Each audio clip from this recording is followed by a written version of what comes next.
안녕하세요. 하준이네 TV 하준이 아빠입니다. 오늘은 권리분석 마지막 시간 3부, 3부 한번 시작해 보도록 하겠습니다. 저번에 얘기했던 거 간단하게 좀 정리해 보자면, 자, 권리분석은 낙찰 후 물어줄 돈이 있나 없나 따져보는 일이다. 이것만 기억하시면 되고요. 말소 기준의 종류가 6가지 있는데 6가지 저당, 근저당, 담보가등기, 압류, 가압류, 경매개시 결정, 이 순서를 먼저 따지시고 난 이후에 임차인이 없으면, 아니면 임차인이 있어도 말소 기준 권리보다 후순위는 말소 기준 권리를 포함하여 D는 모두 소멸된다. 이것만 아시면은 이제 권리 분석할 필요가 없고, 만약에 말소 기준 권리보다 먼저 전입과 점유를 하고 있는 임차인이 있다면 대항력이 생긴다고 했습니다. 권리 분석은 대항력이 있는 임차인에 관해서만 하면 웬만한 다 권리 분석이 해결된다고 말씀드렸고요. 자, 대항력이 있는 임차인 중에서도 낙찰자에게 받는 임차인이 있고 낙찰금에서 받는 임차인이 있다. 그건 무슨 차이로 하죠? 확정 일자 날짜로 소멸 기준이 된 6가지와 날짜를 따져서 그 순서대로 순번대로 배당을 신청하면 낙찰금에서 받아갈 수 있다. 즉, 임차인이 배당 신청을 해서 낙찰금에서 모두 보증금을 받아간다면 이 물건은 권리분석상 깨끗한 물건이 되고, 만약 확정일자가 있지만 배당 신청을 하지 않은 임차인이 있다면 이 임차인은 계약 기간만큼 다 살고 낙찰자에게 보증금을 받아가겠다. 이 얘기를 하고 있는 거니까, 자, 여기까지 저번 시간에 했던 1부, 2부를 제가 요약한 거거든요. 혹시 잘 기억이 안 나시면 앞전 동영상 한 번 더 보시면 될 것 같아요. 자, 그럼 오늘은 3부 하겠습니다. 3부는 무슨 얘기를 할 거냐? 전세권하고 임차권에 대해서 얘기할 겁니다. 자, 여기 한번 보시죠. 전세권은 뭐냐? 전세권은 보험회사를 통해 가입하는 것이다. 자, 우리가 전세 보증보험을 들어야 돼, 이렇게 얘기하는 거 있죠. 이게 전세권을 설정하는 겁니다. 전세 계약은 뭐죠? 부동산에 가서 임대인과 임차인과 공인중개사가 만나서 계약서를 쓰면 그게 바로 전세 계약서가 되는 거죠. 그게 전세 계약, 전세권 이렇게 나눠지는 겁니다. 전세권하고 전세계약하고 헷갈리시면 안 됩니다. 자, 전세계약은 전세계약서를 쓰고 전입신고를 한 것이다. 말 그대로 이게 뭐죠? 소멸기준보다 빠르게 했다면 대항력이 생기는 과정이죠. 자, 여기서 전세권은 후순위 전세권, 즉 소멸기준보다 느린 전세권은 똑같습니다. 소멸기준은 자기 포함하여 D는 다 지운다 그랬죠. 전세권은 소멸기준보다 느리면 소멸되기 때문에 아무런 의미가 없다. 보험회사에 돈을 주고 가입해도 아무런 의미가 없다. 이렇게 생각하시면 됩니다. 자, 전세권은 소멸기준보다 빠르게 설정만 하면 대항력과 같은 효과가 발생한다. 이렇게 얘기했습니다. 자, 이게 좋은 거죠. 그런데 차이는 뭐죠? 대항력은 전입신고를 하고 점유를 해야 되는데 전세권은 전입을 안 해도 된다고 나와 있습니다. 이게 아주 좋은 거죠. 근데 전세권이 점유와 전입을 안 해도 대항력을 주는 것처럼 되어 있지만 딱 한 가지 단점이 있습니다. 뭐냐? 전세권이 딱 하나 대항력보다 불리한 것은 배당 신청을 하면 선순위여도 소멸한다. 이게 무슨 말이죠? 내가 5천만 원에 전세권을 설정해 놨어요. 그런데 만약 배당 신청을 했죠. 그런데 뭐 어떻게 낙찰금이 낮아가지고 5천만 원인데 낙찰이 뭐 2천만 원이 됐어요, 만약에. 자, 그러면 내가 2천만 원을 받았죠. 이때 배당 신청을 하면 나머지 3천만 원은 소멸해 버린다, 이 얘기입니다. 이거 왜 그렇죠? 네. 이거 왜 그렇죠 하면 또 이야기가 길어지는 겁니다. 그냥 전세권은 배당 신청을 하면 단돈 100원만 받아도 소멸해 버린다. 네, 이것만 기억하면 됩니다. 여기가 있죠. 즉 배당을 다 받지 못하면 소멸하고 없다. 왜죠? 민법 제91조 4항에 그렇게 나와 있습니다. 4항에. 네, 민법이 너무 많죠. 그러니까는 우리는 전세권은 다 좋은데 배당 신청을 하면 만약에 못 받은 돈이 있으면 지워진다. 네, 이것만 외우시면 됩니다. 자, 그러면 전세권은 이제 끝입니다.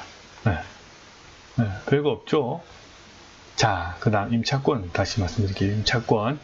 임차권은 뭐냐? 집주인이 보증금을 안 주는데 이사를 가야만 하는 상황일 때 등기부에 표기를 해 놓는 것이다. 이게 무슨 말이죠? 대항력을 유지하기 위해서는 점유와 전입신고를 해야 되는데 만약 이사를 가면 점유가 어떻게 되죠? 깨져버리죠. 점유가 깨지니까 대항력이 있다 없다? 없게 되게 되는 겁니다. 자, 내가 만약에 전세를 5천만 원에 계약하고 살고 있다가 내가 2년 뒤에 분양한 아파트가 분양을 해가지고 입주가 됐어요. 자, 그런데 집주인이 5천만 원을 안 주는데 나는 입주를 해야 돼요. 그럴 때 어떻게 해야죠? 그때 임차권이란 걸 써서 등기부에 표기를 해 놓는 것을 임차권이랍니다. 자, 등기부에 표기를 하면 대항력이 유지가 되는 겁니다. 자, 뒤에 한번 읽어볼게요.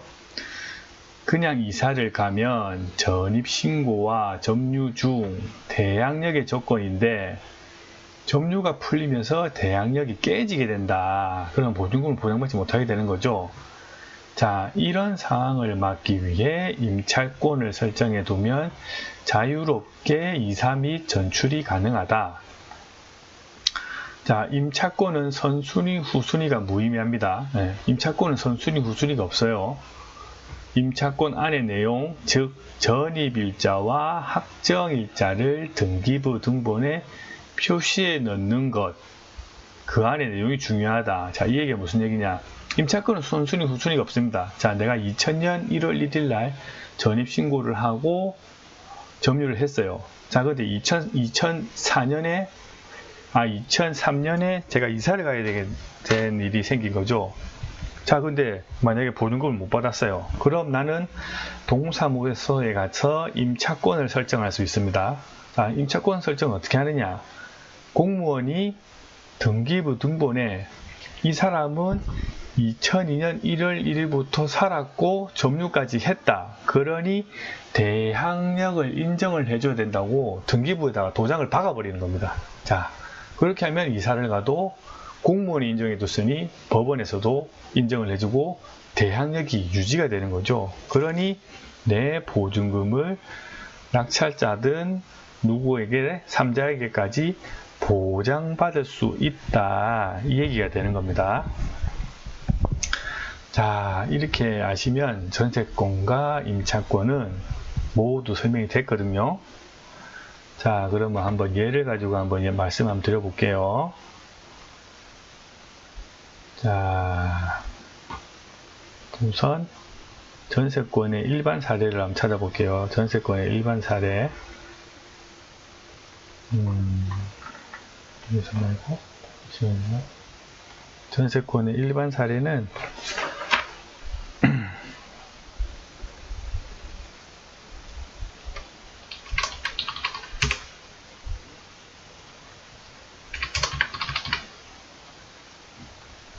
자, 선순위 전세권 이거 있죠? 자, 한번 볼게요. 자, 강원도 태백에 있는 아파트네요.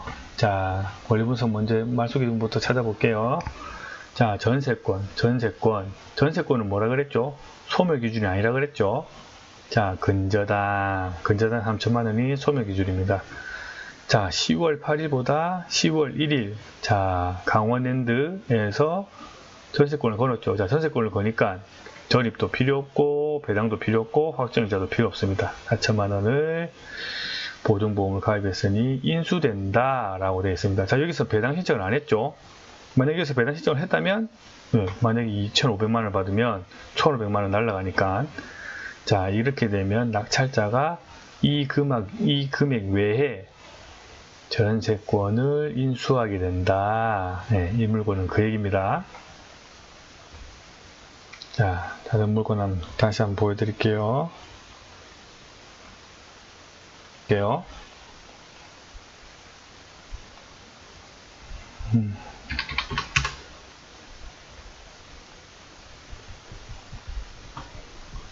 자, 부산 동구 자천동에 있는 자천동 현대아파트입니다. 자, 말소기 좀 찾아볼게요. 자, 이게 문제죠. 자, 유료 사이트에서는 한 번씩 이렇게 전세권 이 소멸 기준이라고 이렇게 표시하고 있죠. 자, 제가 전세권 말소 기준 권리는 뭐라 그랬죠? 저당, 근저당, 압류, 가압류, 담보가 등기, 경매 개시 일정인데, 자, 전세권이 소멸 기준이면 이것도 소멸해버린다는 얘기죠. 네, 한 번씩 경매 사이트에서는 이렇게 실수를 합니다. 그러니 내가 권리 분석을 할 줄 알아야지 내 돈을 지키는 길입니다. 이거 꼭 참고하십시오. 자, 전세권이 소멸 기준이 아니고 여기 있는 근저당이 소멸 기준이다. 근데 근저당보다 전세권이 하루 일찍 설정이 됐죠. 자, 그런데 여기서 4,800만 원이 최저가일 때 낙찰가가 얼마죠? 5,400만 원이 들어왔죠. 거의 5,400만 원인데 보증금액은 얼마죠? 6천만 원이죠. 자, 그러니 배당 금액이 5,300만 원 정도 되고 미배당금 700만 원은 어떻게 된다? 소멸해버린다. 소멸해버린다. 왜죠? 이 사람은 배당 신청을 했기 때문에 그렇습니다. 본인이 직접 배당 신청을 했기 때문에요. 자, 여기서 아까 전세권이 소멸 기준이다 아니라고 얘기했는데 경매 사이트에서는 이렇게 얘기하고 있습니다. 자, 여기를 한번 보시죠.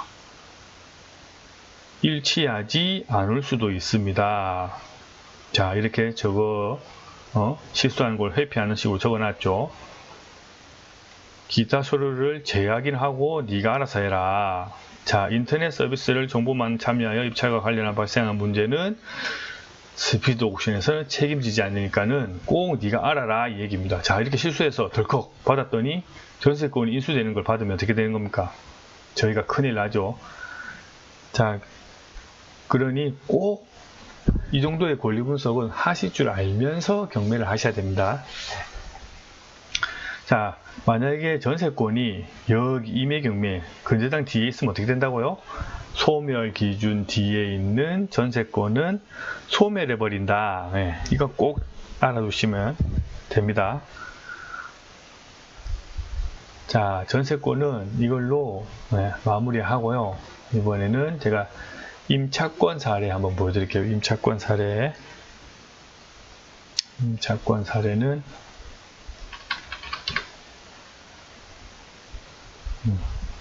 순위 임차권. 자, 거제 옥포동에 있는 옥포 아파트인데, 자, 말소 기준 한번 찾아볼게요. 자, 임차권이 여기 있고 가압류가 있죠. 가압류가 소멸 기준입니다. 2018년 7월 31일인데 2015년에 임차권을 했네요. 임차권. 자, 임차권을 했다. 자, 그러니 뭐라고 되어 있죠? 인수하게 될 거다. 왜죠? 대항력을 인정해 주기 때문이죠. 대항력. 자, 전세권과 다르게 주택 임차권을 뭐라고 그랬죠? 대항력을 유지시켜주는 기능을 한다. 그렇게 얘기했습니다. 자, 그럼 이 임차권이 설정하면 등기부에 어떻게 나오나 한번 볼까요? 등기부에. 자, 등기부를 한번 볼게요. 어떻게, 자, 이거는 이사를 가야 되니까 공무원이 등기부 등본에 이 사람은 대항력이 있다고 박아준다고 그랬습니다. 내용을. 자, 여기 있죠. 10번 주택 임차권. 자, 여기 이렇게 순서가 나오지만 순위 번호가 중요한 게 아닙니다. 날짜가 중요한 거예요. 날짜. 이 순위는 중요하지 않아요. 임차권은. 자, 아까 2015년에 전입신고를 해가지고 대항력을 유지시켰는데 2018년에 임차권을 하는 거예요. 이 사람이 2018년에 이사를 가야 될 일이 있었던 모양이죠. 그럼 뭐다? 임차 계약일은 15년이다. 15년 10월 15일이다. 네, 점유도 2015년 12월 4일 날 했다. 그러니 이 사람은 대항력이 있는 사람이다라고 이렇게 박아버리는 겁니다. 자, 그러면 이 날짜 순위로 내 권리 분석해야 되는 날짜가 설정이 되기 때문에 가장 1순위가 되겠죠. 자, 이렇게 뒤로 쭉 와보면은 등기유학 상고사항에는 10번이 되어 있지만 이 날짜가 중요하다. 이 날짜가 아니고 점유 날짜가 중요한 겁니다. 네, 절대 이거 헷갈리시면 안 돼요. 그러니 이 사람은 2015년도에 대항력이 있는 물건이니 만약에 800만 원의 인수가 아니고 낙찰을 받아도 9,500만 원을 어떻게 해야 된다? 자기가 물어줘야 된다. 자, 근데 입찰권의 특징은 뭐냐?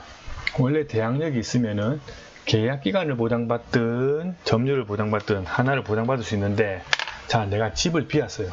집을 비웠는데 계약 기간을 보장받을 수 있을까요?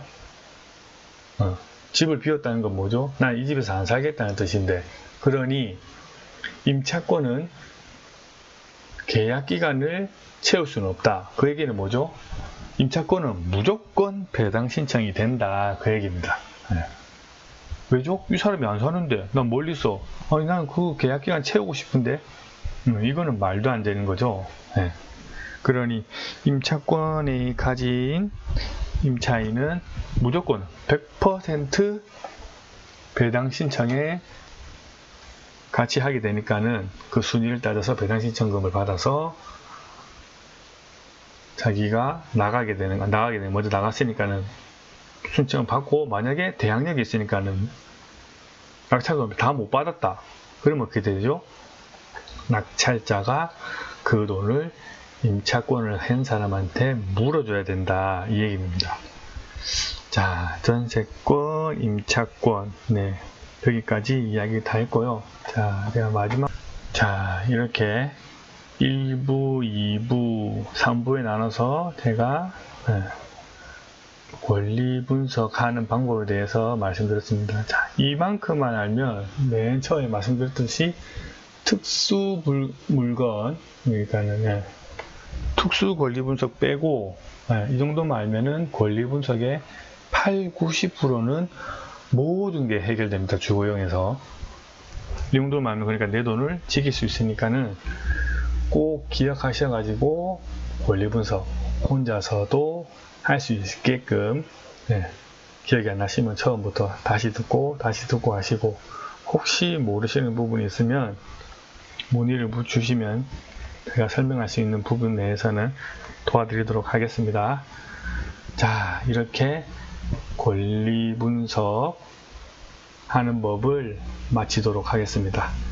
자, 들어주셔서 감사합니다.